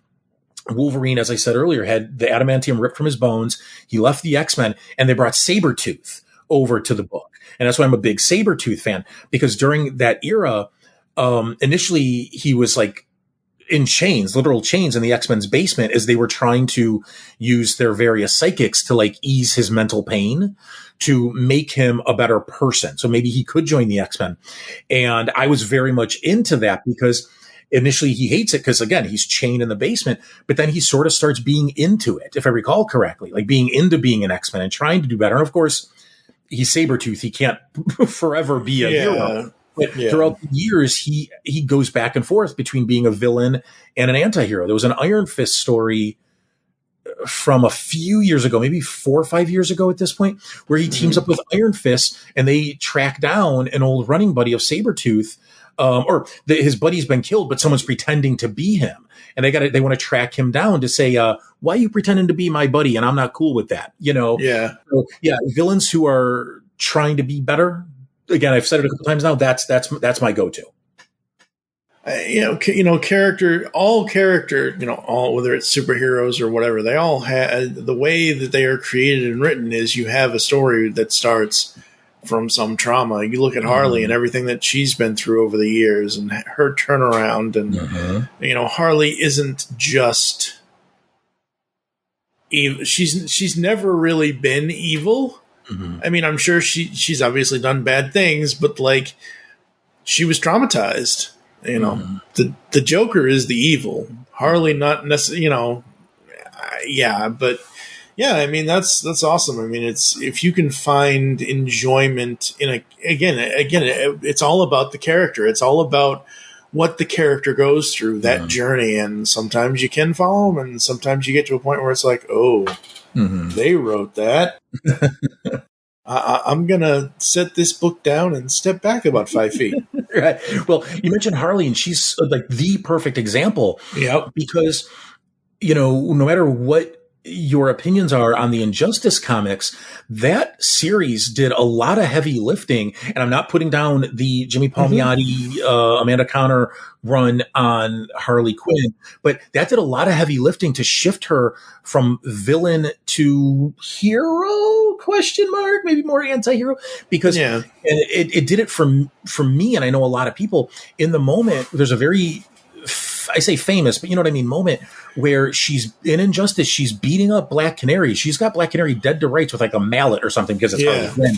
And Black Canary goes, whoa, wait, hang on. And she turns around and vomits. And like Harley makes fun out of her. And then Harley susses out. She goes, wait, you're pregnant. That's morning sickness. Yeah. And Black Canary is like, no, it's not. And I'm not talking about this with you. You are Harley Quinn. Yeah. I am not talking to you about this. Yeah. And Harley Quinn sits down and she goes, look, I can't fight you now that I know you're pregnant. I can't do that. She's like, I remember what that was like. And Canary takes a beat and she goes, I'm sorry, what? Like, Harley reveals that she was pregnant with the Joker's child. And one of the things that helped her break away from him was realizing that she did not, if the Joker had a child, that would be terrible. Yeah. That would be horrible. And that allowed her to kind of break away. And then Harley goes in different places in that series, in that continuity. But a lot of that, the fandom that found her there bled over to the main DC continuity. So DC started pushing her more and more in a heroic, again, or anti-heroic. They gave her that kind of. So she is like the perfect example. I mean, she starts out as just the Joker's unnamed hench girl in the animated series, and now she's like one of the most popular characters in comic book history. Hell, she's headlined three movies at this point with Margot Robbie, and that's awesome. Yeah, that is amazing. Mm-hmm. Have you read the Sean Gordon Murphy universe, the White Knight universe? I started reading some of the White Knight, and it just wasn't totally for me, but I do want to get back into it because I know a lot of people, because I like him as an artist, and I know a lot of people praise that series. What about it? Oh my God. Like for me, like you were saying earlier about, the Gotham Central, that era for you, for me, the Batman universe he has created, it's like, yeah, that's my Batman. He's he does things in that's like, oh, I really like almost every issue that you see a Batmobile. Most of the Batmobiles, at least one of them, are going to be the 89 Batmobile because that's his favorite. Yeah. Or he puts his own spin or this or that. And it's just between White Knight, Curse of the White Knight, Von Freeze, now we have Beyond the White Knight, and then there was the Harley. What was the Harley book? White Knight Harley or whatever. But like all of that stuff that he has written and drawn, and his wife did the Harley book with him, or she did it, and he whatever. You know what I mean? Mm-hmm. Like all of that is like, this is the Batman comic I have been waiting for 30 years. Ever since TAS started 30 years ago this year. Mm-hmm. Holy crap. Too many anniversaries this year. I know, right? Like, seriously, like 2022, it's like, oh, when did this come out? When did that every X-Men, Batman the Animated Series, and now, because I'm doing this, and I don't know why I'm doing this, but I'm rewatching the classic Melrose Place, and I'm like, holy shit. X-Men, Batman, and Melrose Place came out in the same friggin' year. Like, oh god! But the way he approaches it, and the fact that, and I find this so funny, and he tells this story, and I've heard him say it in many podcasts. He either didn't know or forgot or something, and he flipped the Robins. So Jason was first, and Dick was second. Oh, okay. And it has taken me, I'm just going to say 30-something years to actually enjoy. I was too young. I didn't know about it. I wrote a whole article on geekcastradio.com about this. The phone number, the vote, all of that. I was too young. I didn't know. And so I never actually cared about Jason Todd as a character. I never cared about Red Hood as a character. Like, I didn't, whatever. And then, Sean in his universe does this thing where he flips it, and he tells this whole story of how he got away and how he stayed alive, and now we've gotten other things with him, and it's like, oh god, I kind of like Jason Todd now, but specifically in that universe, not necessarily everywhere else. Mm-hmm. It's just so good, and obviously now that they're doing Beyond the White Knight, so they're bringing in Terry and the entire. You say Batman Beyond to me, and I'll be there in a heartbeat. Right. It's like, doesn't matter who it is or what it doesn't matter what story they're going to tell. It's like, I'm there. I'll show up no matter what. Mm-hmm. Do you have a my parents got rid of my comics story? No, I really don't. I think that is by virtue of the fact that I didn't go away to college. Okay. Like, I lived at home when I went to college. So my mom wasn't like, oh, well, Mike's dorming it, so we're going to clear out the room. Right. Yeah. So no. None of my comics, none of my toys, like my G.I. Joe action figures, none of that got chucked. I know a lot of people have those horrifying stories, but no, not me. Not me at all. Awesome. Yeah, absolutely. Yeah, the short version of my story is I kept the good guys at my mom's house and the bad guys at my dad's house, because I come from divorced parents, and one time Dad said I was too old for toys and sold all the Skeletor and all the bad guys and Snake. I had everything, and it just like, oh, bye. I was only 6. Like, how can you be too old for toys at 6 years old? Yeah. Like, come on. Yeah. Yeah. What is one item from a comic book you'd love to have in the real world? So the easiest 2 examples I can give you is a Batarang or a Green Lantern ring. But like, what would be the item you would want in the real world from a comic? It would probably be the Flash's ring, where he stores his clothes. Because I think it'd be cool just to have a ring and a change of clothes on the go. Or if not that, it's another ring, like a Legion flight ring. Yeah. Put this little ring on and yay, now I can fly, Yep. I'm not a ring guy, Yeah. I think one of those, if I were to give a third, it's from Preacher. It's the fuck communism lighter that Jesse's dad had. Yeah. Not that I'm against communism. I just thought, and they did make it a real item. I think they did. Maybe they didn't because the F word is on it. But I know people were pushing for it for a while. But I know people have custom made them. That's what I'm thinking of. Yeah. But I would definitely say the Flash's ring. Just, change of clothes. Poof, I'm good now. Don't have to worry about being soaking wet from the rain because I forgot an umbrella, Yeah, I would need that ring to be some sort of technological marvel, because I would want it to be a washer and dryer so you can do your laundry all at once. There you go. Second to last question. If you could create any comic, any storyline, anything, if Marvel or DC gave you the keys to the kingdom, what story would you want to create and what characters would you want to create it with? I would go with, okay, so recently DC, this isn't going to be a DC comic, but hear me out. Mhm. DC did Superman 78, which was Yep. a continuation of the Richard Donner movies, and Yep. they did Batman 89, which was a continuation of the Tim Burton movies. Right. Which, had Billy D. Williams as Two-Face, and they introduced a different kind of Batgirl. They introduced a different Robin, all that. So I would want to do Punisher 89 or Old Man Castle, a continuation of the Dolph Lundgren movie.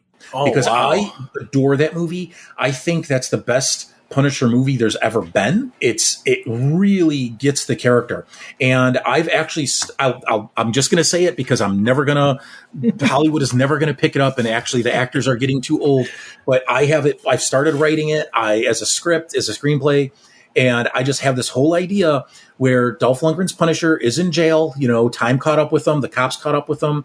He's been convicted of his various murders. He's in jail, and I don't know if you've ever seen the Punisher 89 movie, but, one of his best friends in there is played by Lou Gossett Jr., who's a detective.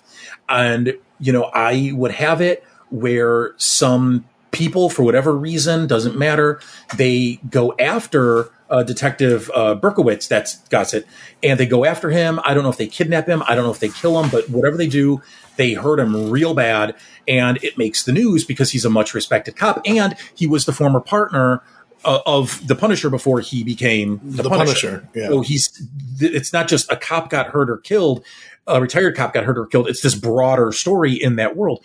Frank gets word of this in jail, breaks out, and he just goes on a bloody murder spree trying to track down whoever hurt his one and only friend. And there would be more to it. It would turn out like the villain did it on purpose because they wanted Frank to break out, because they wanted him to do something for them. I've never really fleshed that out. But yeah, I want an Old Man Castle or Punisher 89. That's why I brought up the Batman 89 and the Superman 66 or 78 thing. Yeah. Thing, because I think it's right there. They're never going to do a sequel to the movie as much as I would love them to. So there's people who like that movie. Why not do it in comic form? That would be a dream project for me. Yeah, exactly. And I mean, yes, Dolph has gotten older, but I mean, he kicked ass in all three Expendables movies. I mean, come on. You look at those Expendable movies and you tell me that these stars can't still kick ass. Yeah. That kind of thing. So, hey, it could happen. Maybe. Yeah. Yeah, it all hinges on, honestly, if they were going to make it a movie, it hinges on the health of Lou Gossett Jr., because you need him to come back. Yeah. Even if it's just for one scene to get killed off, you need him because he's, like I said, he was the Punisher's, really his only friend. So if you don't have that connection, then what's he breaking out for? You have to set up some other continuity that could have happened between the movie and that comic, sure. But if people who saw the movie, they understand, oh, that's who it is. So that's why I'm pitching it more as a comic than as a movie. Yeah. Then you can play with it and everybody's alive and healthy and willing to do acting. I don't know if Lou Gossett Jr. is still doing anything. I doubt he is, but you don't have to worry about it then. You just get his likeness approved and you go from there. Yeah. He is 86 years old. Mm-hmm. Wow. Yeah. And, according to, take Wikipedia with a grain of salt, they say years active, 1953 to present. I don't know what he's doing. Yeah. Recently. Let's see. What do we got here? Oh, interesting. Supposedly some movie called 3 Months in 2022. Next year, supposedly The Color Purple? Huh. Are they redoing that film? Yeah, I don't know. Oh, wow. Musical coming-of-age period drama film. Interesting. And then something called If in 2024, but there's no link for that. It's currently filming. Okay. So, I mean, he's still kind of active. So, sure, why not? I mean, All right, final question, number 25. What is the one piece of advice you would give the comics fandom? Don't gatekeep. Just let people like what they like and leave them be. If someone likes a comic that you don't, and you have very strong opinions that it's the worst thing ever and the creators are awful, good for you. Have that opinion. I mean that. That's not snark. You know, go with that. But don't tell someone they're wrong for like their favorite run of Wolverine is all new Wolverine with Laura as Wolverine. Mm-hmm. Don't tell them that they're wrong because, you know, their favorite Spider-Man is Ben Reilly because that's when they got into the comics, you know. Don't do that. I think gatekeeping is terrible.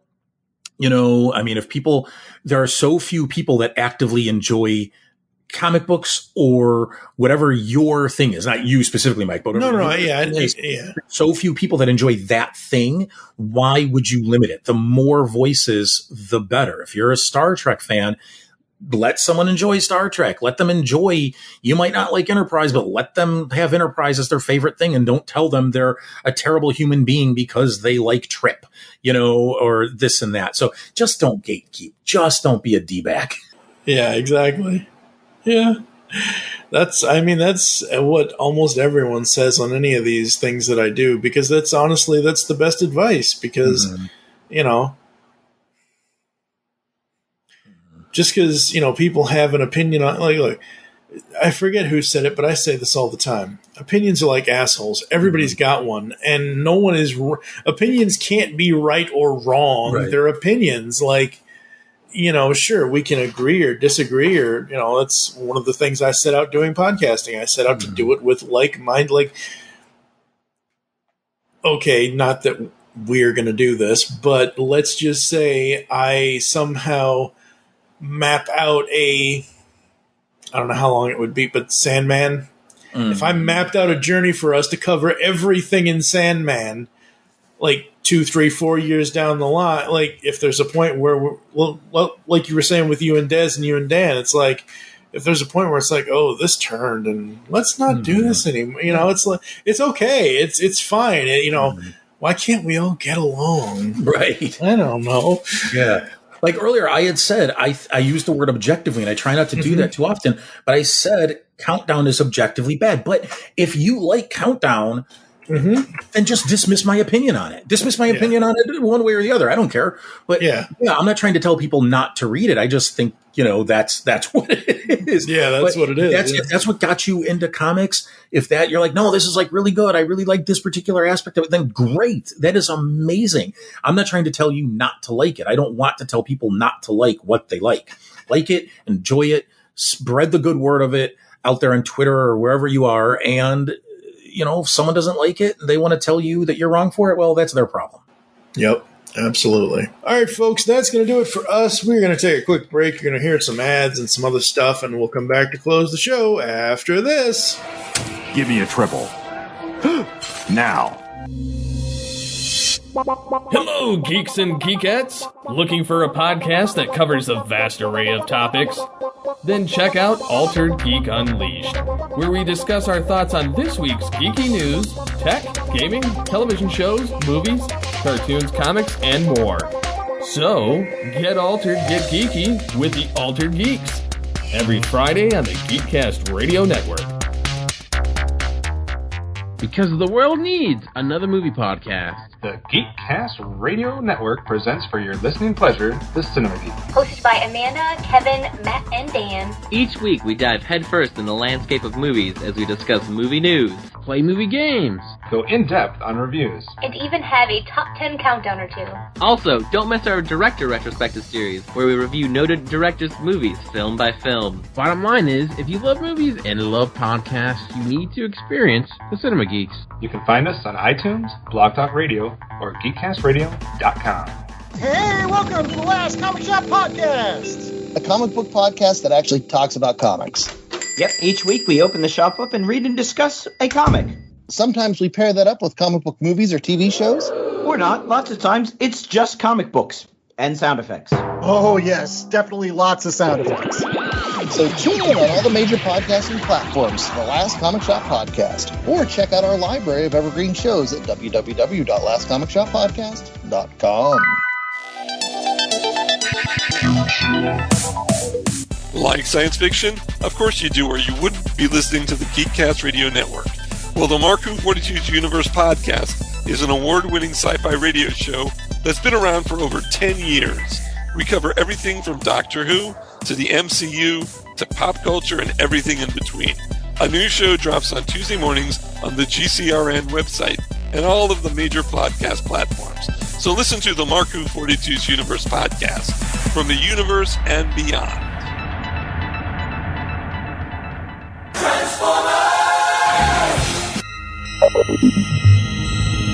You are receiving a transmission from the Rod Pod. Upload pending. Stand by for soundtrack transfer. I am Maggie. And I am John. And we are trapped, hurtling through space in a ship shaped like Rodimus's head. The ship, for reasons we haven't been able to determine, contains the entire run of the IDW Transformers Phase 2 comic,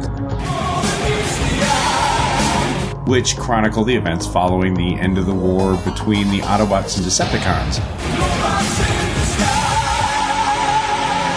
So we figure we may as well read them all in order and report our findings to you. Stand by. Stand by.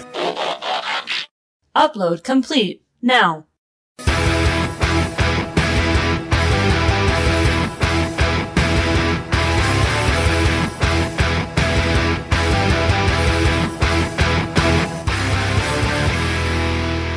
The Rod Pod. Look for us at marriedwcomics.libsyn.com, at iTunes, at Stitcher, or wherever good podcasts can be found. So, till all are one. Till all are one. Till all are one. Hurry, Skeletor, hurry! I am hurrying. I'm hurrying. The Powers of Grayskull series has covered every episode of all of the Masters of the Universe cartoons except for 2. Join Optimus Solo and TFG and Mike as they tell tales of Eternia, discover the myths of Etheria, become masters in space, evolve into the Masters of Grayskull, and finally reveal the revelation of Masters of the Universe. We'll also be finding out the origins of how guests got into or out of watching the Masters of the Universe cartoons, and so much more. You can find the podcast at geekcastradio.com and any podcatching client you choose to use. By the power and for the honor of Grayskull, we all have the power. He-Man! Always He-Man! Hi, I'm Dan, and I'm the host of the Rock Nerd Radio Show, which airs live on HudsonRiverRadio.com every Wednesday evening at 8:30 p.m. Eastern Standard Time. It also gets backed up as a podcast, which you can find on your preferred podcasting platform. Every week on my show, I talk about all kinds of pop culture. I talk about music, I talk about movies, TV, comics, collectibles, and so much more. I also feature a guest on my show periodically, which you might enjoy. I have a couple of special segments on my show, one called The Cover Song of the Week and My Favorite Thing in the World This Week. If you think this sounds cool, check it out sometime. I hope you do. So let's say you're looking for a podcast of your favorite 80s comic books, G.I. Joe, Transformers, Ninja Turtles, He-Man, etc. Where are you going to go to find us?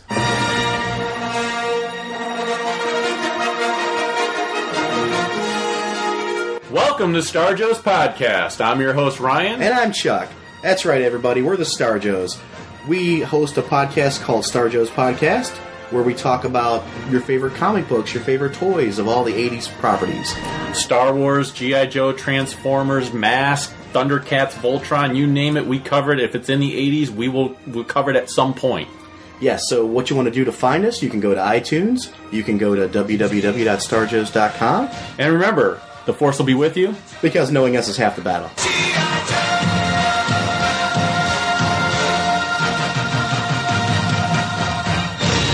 Discover a world of vintage and modern toys that's more than meets the eye with the Triple Takeover Toycast. Hosted by toy writers and photographers Toybox Soapbox, 6O, and TF Square 1, this informal and chilled-out series of discussions cover everything from vintage Transformers to Mask, Diaclone, Microman, and more, be it nostalgic or current. Whether you're a seasoned collector or a casual robot enthusiast, all are welcome. Triple Takeover Toycast.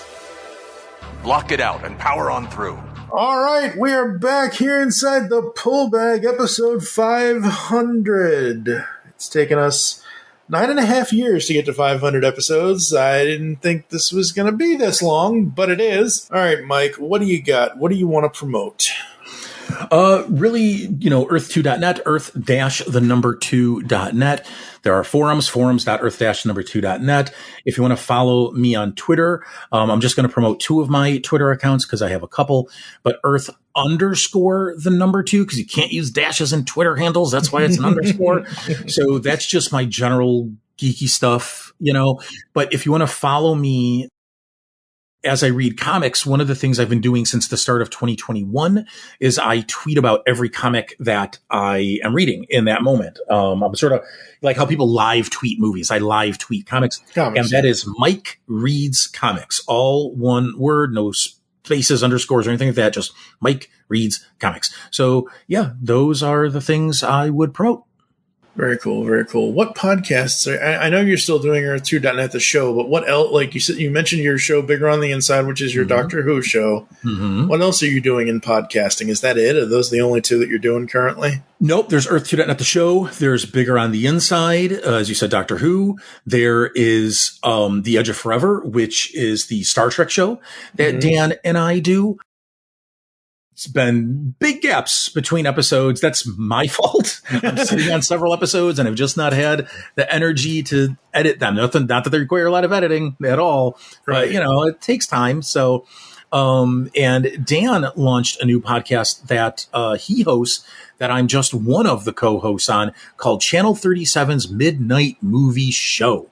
And that one, we go through, how do I want to describe it? I don't want to say, we go through B movies and we just talk about them, and we do 2 per show. There's often a theme. The one that just came out this week as of this recording, so this will be a touch out of date by the time this drops, is episode 5, in which we cover New York Ninja and Ninja 3, The Domination. And if you are a kid of the 80s, there is a very good chance you have seen Ninja 3, The Domination.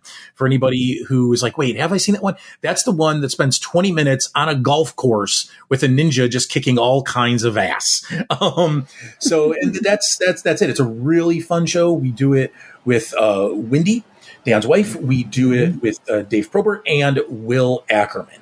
And sometimes, because it's a larger cast, if I wasn't there for episode 2, Dave's missed one, Wendy's missed one. So it allows for the host to kind of drop in and out as their schedule, as their schedules determine, we'll say. And the show doesn't wind up being late, but that comes out every other Friday.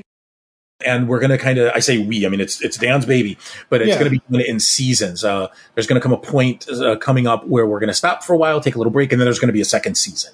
So we're plotting that out as we speak. I would think Rollerball is kind of a B movie. Yeah, I've got it on Spotify. I'm now following it. It has 5 episodes so far. Yep. So check that out, folks. All right, we are going to get the heck out of here. Like I said, 500 episodes. I have no idea what I'm doing in episode 501. I know what I'm doing in episode 502. So my buddy, Carter Mann, he came up with a comic called Immortal Orphans, and he has, I think, the first arc, the first 5 issues. We've covered 4 of the 5, and it's been a few months. It might have been a year since we last covered it, but I was like, ooh. And the reason why 502 is because for 25 years I lived in Louisville, Kentucky, and he has lived in Louisville, Kentucky for the longest time, and 502 is the area code. So it's kind of like doing a Kyle Higgins, I think episode 312, I did one of Kyle Higgins' his Cowl books, one of either volume 1 or volume 2, because episode 312 is the Chicago area code, or one of them anyway. All right. Thank you for joining us here inside the Pull Bag. If you'd like to get in contact with us or leave feedback for the show, there are several ways to do so. Visit the website, geekcastradio.com, where you can listen to and comment on all of our content. Send us email to feedback@geekcastradio.com. You can listen to us on Spotify and Apple Music and whatever you choose to use for your podcatching client. You can follow us on Twitter @GeekCastRadio for the network, @The Pull Bag for the show. I am @TFG1Mike. Become a fan on Facebook. Go to facebook.com/Geekcast Radio Network. You can also search out the Pullbag over there as well. Join us next time when we will be covering something. It could be a comic review. It could be an Origins. I have no idea what I'm doing next because I haven't planned past this yet. Life. For now, I am TFG1 Mike with Michael Sims. As always, make your great escape into comics, and we will catch you next time. Gentlemen, it's been an honor. You've just heard the latest episode of The Pullbag, the GCRN's first comic review and discussion podcast. There are several ways to get in touch with us and leave feedback for the show. You can visit the website, geekcastradio.com, where you can comment on the episode and all of our different podcasts. You can rate and leave a review for the show on iTunes. Be sure to leave us feedback. Become a fan of us on Facebook, facebook.com/thepullbag. Send us an email, feedback@geekcastradio.com. Follow us on Twitter @thepullbag and @geekcastradio. So until next time, make your great escape into comics and unleash the geek in you.